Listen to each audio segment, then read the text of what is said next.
Hey everyone, Sarah here. Rewind Justice brings you revenge stories that will blow your mind. If you're ready, hit subscribe and let's go. The champagne tower at TechFlow's product launch event sparkled under the crystal chandeliers of the Ritz-Carlton ballroom. 200 tech industry leaders, investors, and journalists mingled while my sister Claire stood on stage, radiating confidence in her custom Armani suit. Her co-founder, Derek Chin, stood beside her, both of them beaming as they unveiled their revolutionary AI-powered project management platform. I stood in the back corner wearing my usual outfit, jeans, a simple black blazer, and comfortable flats.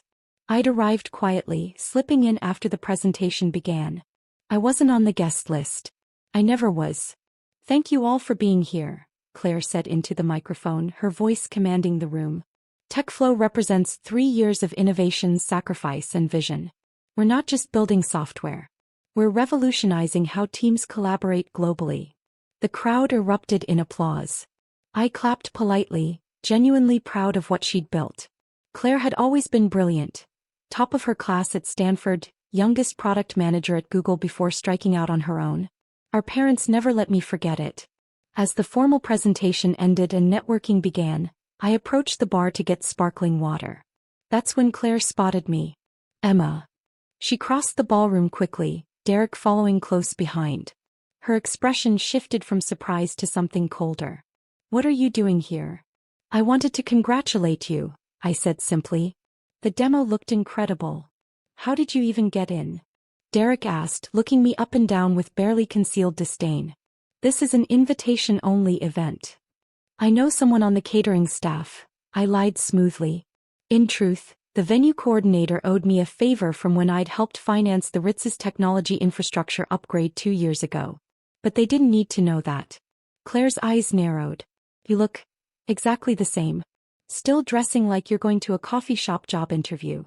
"I'm comfortable," I said. "Comfortable." She laughed, but it wasn't kind. That's one way to describe being perpetually unemployed. Several nearby guests had started paying attention to our conversation. I saw phones subtly raised, probably already recording. Silicon Valley loved drama almost as much as it loved disruption. "Claire, maybe we should," Derek started, but she cut him off. "No, I want Emma to hear this." Claire's voice rose, projecting to the growing audience around us. "Stop pretending you're successful. Stop acting like you're anything other than what you are, a failed entrepreneur who's been coasting on delusions for 5 years." My face stayed neutral, though my heart rate increased. "Claire, we all know you're broke," she continued, her words sharp and deliberate. "Living in that tiny studio apartment, driving a 10-year-old Honda, wearing the same 3 outfits in rotation. Mom and Dad are embarrassed to talk about you at their country club." Derek laughed, emboldened by Claire's public humiliation. "I heard she told people she was in venture capital." "Is what?"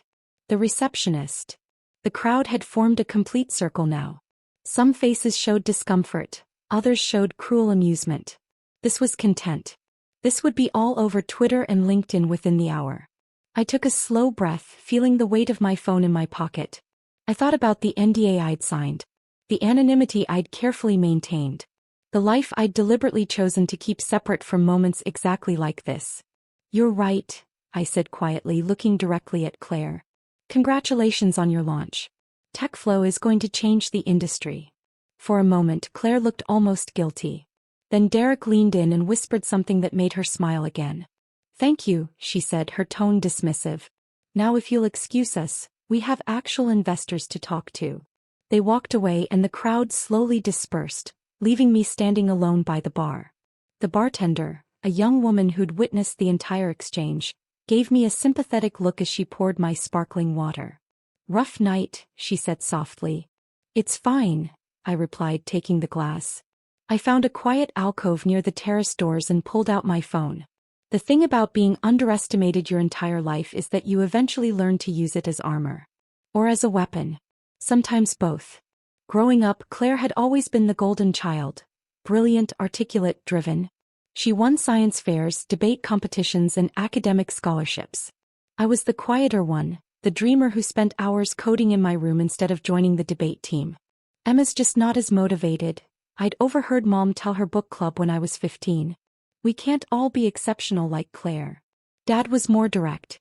Claire's going places. Well, we'll see. They paid for Claire's Stanford education in full. Tuition, housing, spending money. When I got into MIT, they sat me down for a different conversation. We can cover half, Dad said. You'll need to take loans for the rest. We've already invested so much in Claire's future. I took the loans. I worked 3 part-time jobs. I graduated with $180,000 in debt and a degree in computer science, while Claire graduated debt-free with a degree in business and a job offer from Google. At 23, I started my first company, a data analytics platform for small businesses. It failed within 18 months. I lost everything, including the $50,000 I'd borrowed from credit cards. I knew it, Dad said when I told them. You're not cut out for entrepreneurship. Get a real job. Claire, by then a rising star at Google, sent me a condescending text. Maybe try working for someone else for a while? Not everyone is meant to be a founder. So I did get a job as a junior developer at a mid-sized tech company, making $75,000 a year. I lived in a studio apartment in Oakland, drove a used car, and spent every spare moment working on my second idea. This time I built something different. An AI algorithm that could predict market trends by analyzing unstructured data from thousands of sources simultaneously. I coded it alone in secret, testing it obsessively. When it really worked, I didn't tell anyone. I found a quiet venture capital firm in San Francisco, run by a woman named Patricia Nguyen who'd made her fortune in the early 2000s tech boom. I showed her my algorithm. He saw what I saw. How much do you need? Patricia asked. $2 million to scale it properly. She wrote the check that week. In exchange, I gave her 20% equity and joined her firm as a partner. Not as an employee. As a partner. Within 3 years, my algorithm had generated $340 million in returns. Patricia's firm became one of the most sought-after venture capital operations in Silicon Valley. We didn't advertise. We didn't do press. We operated quietly, strategically, backing founders who reminded us of ourselves. Overlooked, underestimated, hungry. I took my share of the profits and started investing on my own. I became an angel investor, a silent partner in 12 different startups. I didn't want my name on cap tables or my face in TechCrunch. I'd seen what visibility did to people.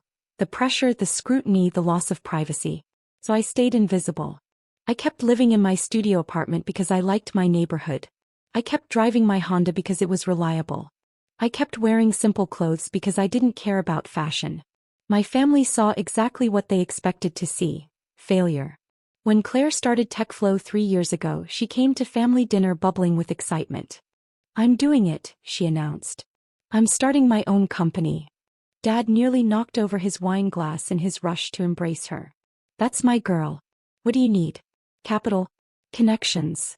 Actually, Claire said, glancing at her co-founder Derek, who joined us for dinner, we're looking for seed funding. About $2 million. Done, Dad said. I'll write you a check tomorrow. Mom clasped her hands together. Oh, Claire. Your own company. Emma, isn't this exciting? Your sister is going to be a CEO. I smiled. That's great, Claire. What's the company? She explained TechFlow. The vision, the market opportunity, the technology. It was solid. Really solid. Derek had the technical chops and Claire had the business acumen. They just needed capital and guidance.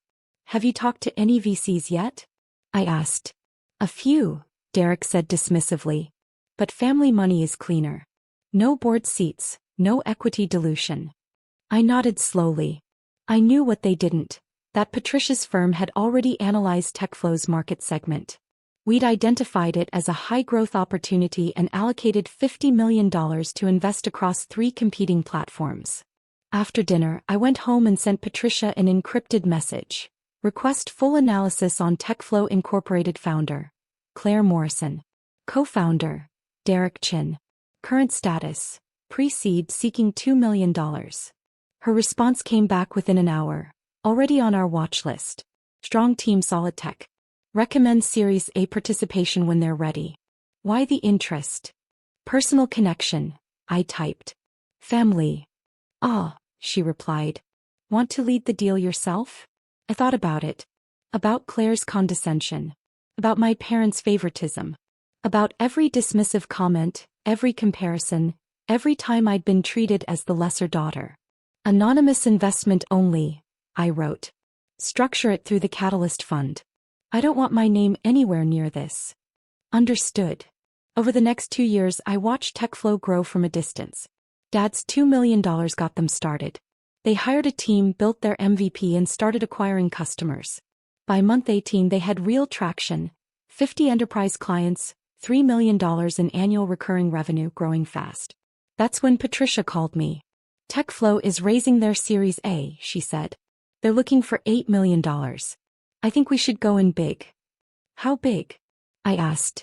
I'm thinking we offer them almost double what they're asking. $15.7 million. It'll give us significant control, and they won't have to shop around to multiple investors. I smiled. They'll think it's their lucky day. They will, Patricia agreed. Should I send the term sheet? Do it. 3 days later, Claire called me. It was the first time we'd spoken in 6 months. Emma. Her voice was bright, excited. Guess what? TechFlow just got a massive funding offer. Really? I asked, feigning surprise. That's amazing. How much? $15.7 million.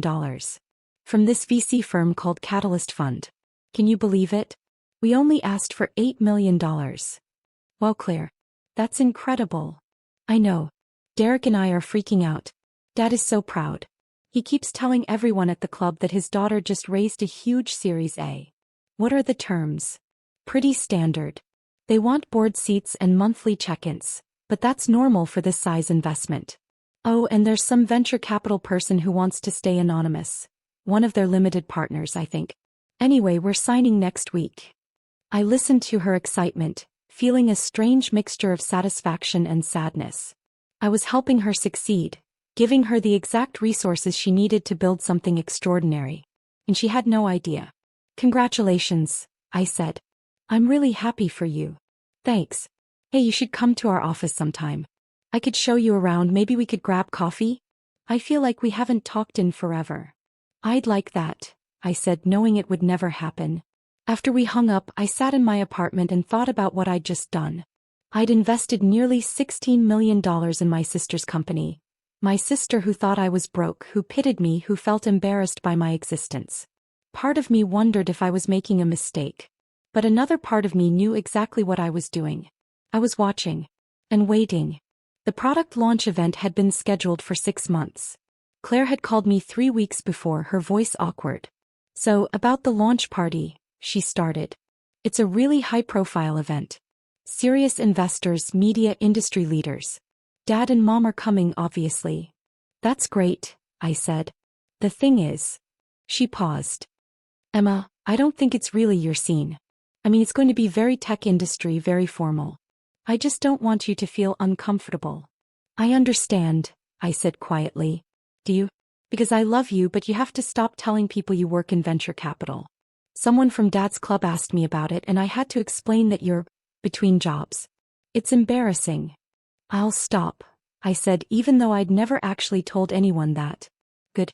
Anyway, I have to run. Board meeting. She hung up before I could say goodbye. The board meeting she was referring to was one I'd attended remotely, my camera off, my identity masked behind the Catalyst Fund representative label. I'd listened to her present TechFlow's growth metrics, watched her handle questions from the other board members, observed how she managed the pressure. She was good. Really good. TechFlow was going to succeed, not just because of my money, but because Claire was a talented founder who'd built something genuinely valuable. That's what made tonight so much harder. I stood in my alcove at the Ritz-Carlton, my phone in my hand, and pulled up my encrypted messaging app. I typed out a message to Patricia. Execute withdrawal. Pull the entire $15.7 million from TechFlow. Effective immediately. I stared at the message for 30 seconds before hitting send. Patricia's response came back almost instantly. Are you sure? This will destroy the company. I'm sure, I typed. This is about what happened tonight, isn't it? I didn't respond. Emma, she wrote, I know she's your sister, but this is severe. TechFlow has real value. We could just sell our position. No, I typed. Full withdrawal. I want them to understand. There was a long pause. Then, executing now. Emergency board meeting in 3 hours. You'll need to attend. I'll be there. I pocketed my phone and walked back through the ballroom. Claire was surrounded by admirers, laughing, glowing, completely unaware that everything was about to change. I caught her eye for just a moment. She looked away quickly, probably hoping I'd already left. I smiled and headed for the exit. The emergency board meeting was called for 9 p.m. that same night, just 3 hours after the product launch event. I drove to TechFlow's office in Soma, a trendy converted warehouse space that my money had helped them lease. I parked 2 blocks away and sat in my Honda, breathing slowly. This was it. The moment where I stepped out of the shadows and into the light. The moment where my family would finally see me for who I really was. At 8:55 p.m. I walked into the building. The lobby was empty except for a security guard who checked my ID against a list. Name, he asked. Emma Morrison. Catalyst Fund Representative. He looked confused. I don't have you on the... His computer pinged. Oh wait. Just came through. 5th floor, conference room B. The elevator ride felt longer than it should have. When the doors opened, I stepped into TechFlow's office. Exposed brick. Standing desks. A fully stocked kitchen, neon signs with motivational quotes. All of it funded by money I'd provided. Voices carried from the conference room. I heard Claire's voice, strained and confused. I don't understand. They can't just pull the funding. We have a contract. I walked to the door and knocked once before entering. The conference room fell silent. Claire sat at the head of the table, Derek beside her. 3 board members were there.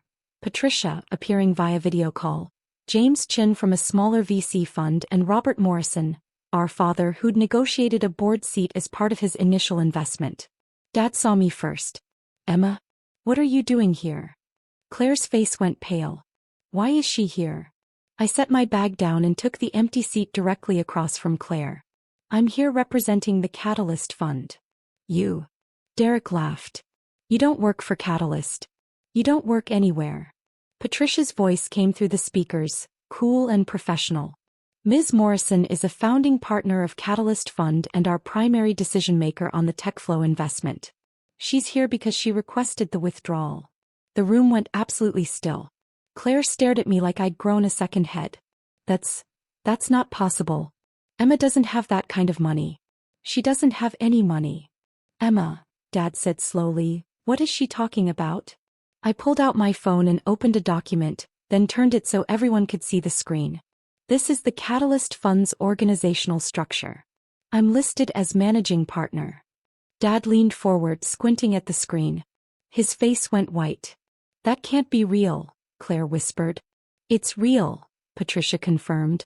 Emma founded the algorithm that made our initial fortune. She's been a partner for 6 years. The TechFlow investment was entirely her decision. You. Claire's voice cracked. You've been pretending to be poor. I've never pretended anything, I said quietly. You all assumed I was failing because I didn't perform success the way you expected. I live simply because I prefer it that way. Derek slammed his hand on the table. This is insane. You can't just pull $15.7 million because your feelings got hurt. I'm not pulling it because my feelings are hurt, I said, keeping my voice level. I'm pulling it because tonight at your launch event, you publicly humiliated me in front of 200 industry professionals. And that tells me everything I need to know about judgment and character. Public humiliation? Claire's face flushed. You crashed our event. You weren't invited. I didn't crash anything, I said calmly. I've been a silent partner in this company for 2 years. I had every right to be there. Then why are you destroying it? Her voice rose, desperate now. If you're really this secret venture capital mogul, you know what this withdrawal will do. I did know. Without the funding, TechFlow would run out of money within weeks. They'd have to lay off most of their staff, abandon their growth plans and desperately search for new capital, which would be nearly impossible once word got out that their lead investor had withdrawn. You have options, I said. Find a new investor. Cut costs. Get creative. In a matter of weeks? Derek shouted. You know that's impossible. You're killing this company. Dad finally found his voice. Emma, sweetheart, I think there's been a misunderstanding. Claire didn't mean what she said tonight. She was just excited, caught up in the moment. Dad. I looked at him directly. How much have you invested in Claire's success over the years? He blinked. I don't see how that's. Stanford tuition, housing, her first apartment, her wedding, seed funding for TechFlow, I continued. Roughly $840,000, give or take. How much have you invested in me? The silence was deafening. The MIT loans you didn't help with, I said. The credit card debt from my first failed startup. The job connections you never made. The family events where you introduced Claire as my daughter, the Sue, and me as just my other daughter. Mom's voice came from the doorway. I hadn't heard her arrive. Emma, that's not fair. We've always loved you both equally. I turned to look at her. She was dressed in her country club finest, probably having come straight from dinner. Love isn't the issue, I said. Belief is. You believed in Claire. You didn't believe in me. I don't blame you for that. But I noticed. Claire's hands were shaking. So this is revenge. You're going to bankrupt my company because Mom and Dad paid for my college. No, I said. I'm withdrawing because tonight, in front of 200 people, you called me a failure. You mocked me for being broke. You laughed at the idea that I could be successful. And Derek joined in. Because I didn't know. Claire's voice broke. How was I supposed to know you were secretly wealthy? You weren't supposed to know I was wealthy, I said quietly. You were supposed to treat me with basic respect regardless of my bank account. That's what family does. Patricia's voice cut through the tension. We need to address the immediate situation. Claire, Derek. The Catalyst Fund is exercising its right to withdraw. That's final. The question is what happens next. Derek stood up, pacing. This is personal vendetta disguised as business. It's unethical. What's unethical, I said calmly, is publicly humiliating someone at a professional event. What's unethical is treating your own sister like garbage because you think she has no power. I didn't think you had no power. Claire protested. I thought you were struggling. I thought you needed help. And that made it okay to mock me? To call me a failure in front of investors and journalists? No, she whispered. No, it wasn't okay. James Chin, who'd been silent until now, cleared his throat. Claire, I've known about Emma's involvement from the beginning. Patricia told me when we were considering our investment. I assumed you knew. You assumed. Claire stood up abruptly, her chair scraping back. Everyone knew except me. My own sister was secretly funding my company, and nobody thought to mention it. You were told the Catalyst Fund was your lead investor, I said. You chose not to ask questions about who controlled that fund. Because I never imagined it would be you. He was shouting now. You in your thrift store blazer and your old car. You who Mom said was figuring things out at every family dinner. You who I felt sorry for. You felt sorry for me? I asked softly. Yes. I thought you were struggling. I thought you needed help but were too proud to ask. Tears were streaming down her face now. I thought I was the successful one helping you by example, showing you it was possible. Dad put his hand on Claire's shoulder. Sweetheart, maybe we should. She shook him off. No. I want to know why. Emma, if you've been rich this whole time, why didn't you tell us? Why let us think you were failing? I stood up slowly. I didn't let you think anything. You saw what you wanted to see. I have a studio apartment because I like my neighborhood. It has great coffee shops and I can walk everywhere. I drive an old car because it's reliable and I don't care about impressing people. I dress simply because I spend my time analyzing companies, not attending fashion shows.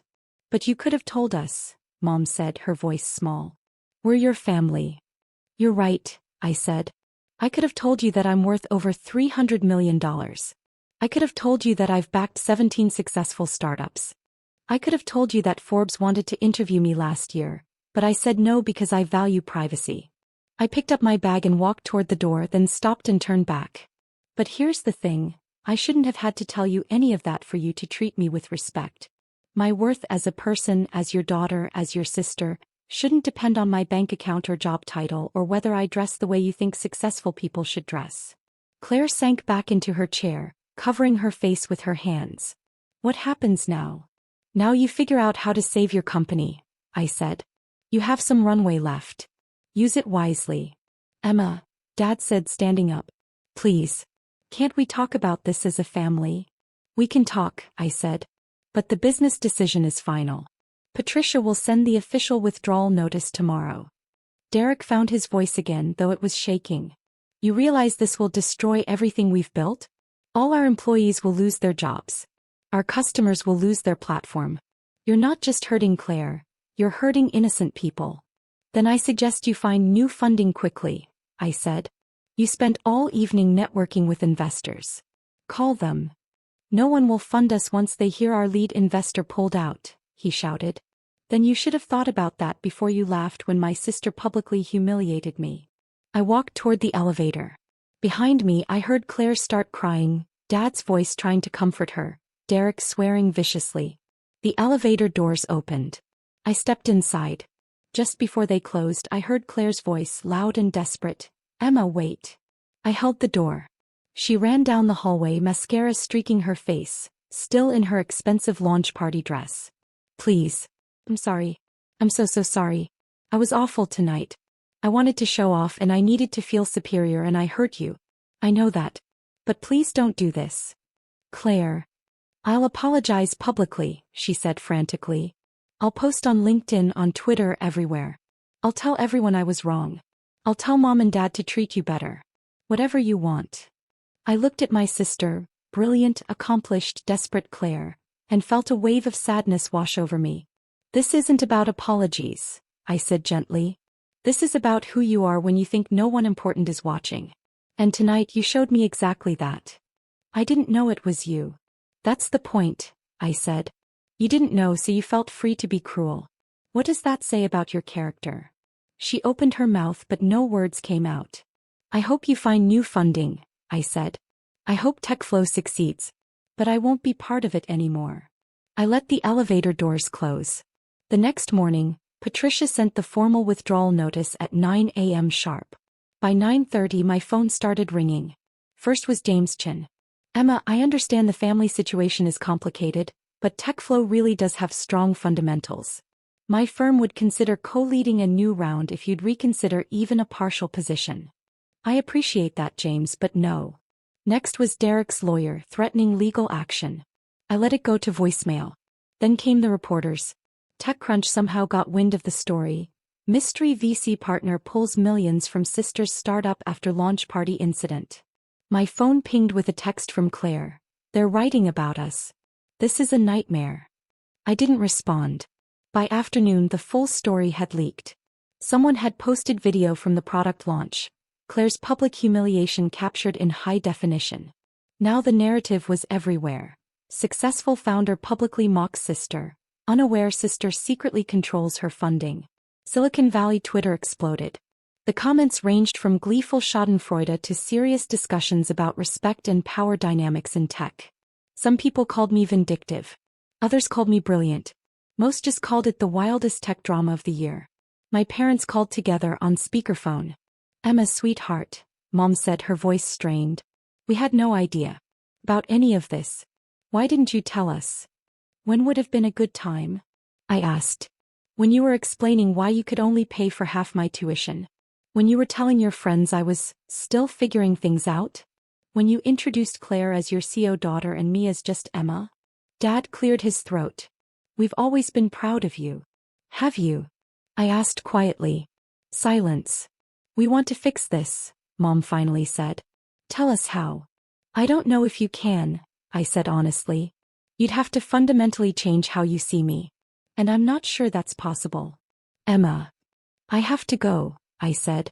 I have a meeting. I hung up. The meeting was real. A pitch from a woman who'd spent 10 years building software while working as a single mother. Her deck was rough, her projections conservative, her story compelling. Why should we invest in you? Patricia asked. The founder looked at the camera. Because I've spent a decade being underestimated. I know what it's like to be invisible. And invisible people see everything. I approved the $3 million investment immediately. 3 weeks later, TechFlow announced emergency layoffs. They'd found some bridge funding, enough to keep operating but nowhere near enough to execute their original plan. Claire's LinkedIn post was professional. Sometimes we learn difficult lessons about trust and relationships.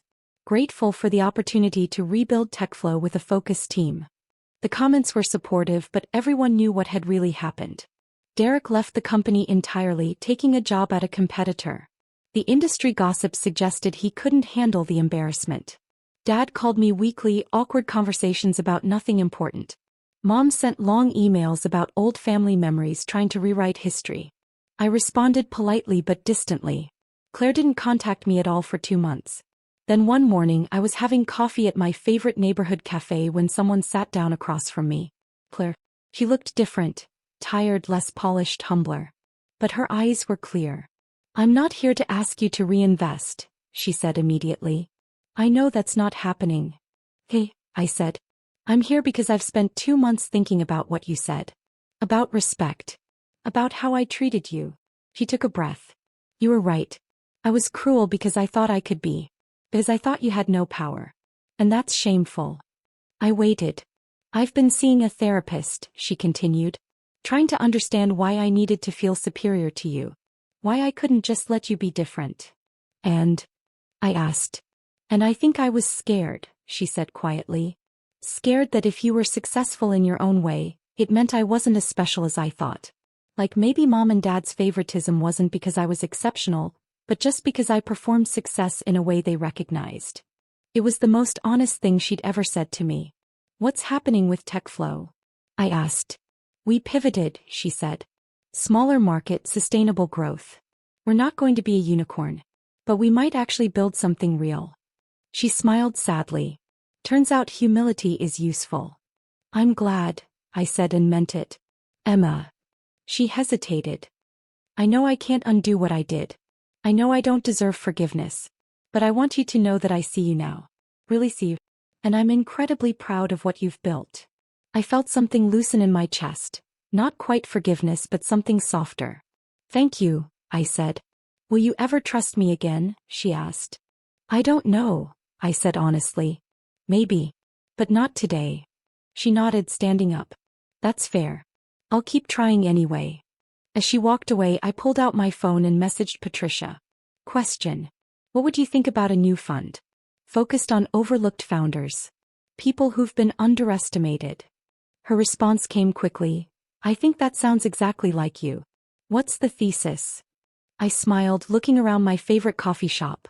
The place I'd come every morning for 6 years, where nobody knew my net worth or cared about my clothes. "The thesis," I typed, "is that the most dangerous people in any room are the ones everyone underestimates. They're watching. They're learning. And when they're ready, they change everything." I love it. How much capital? I thought about my journey.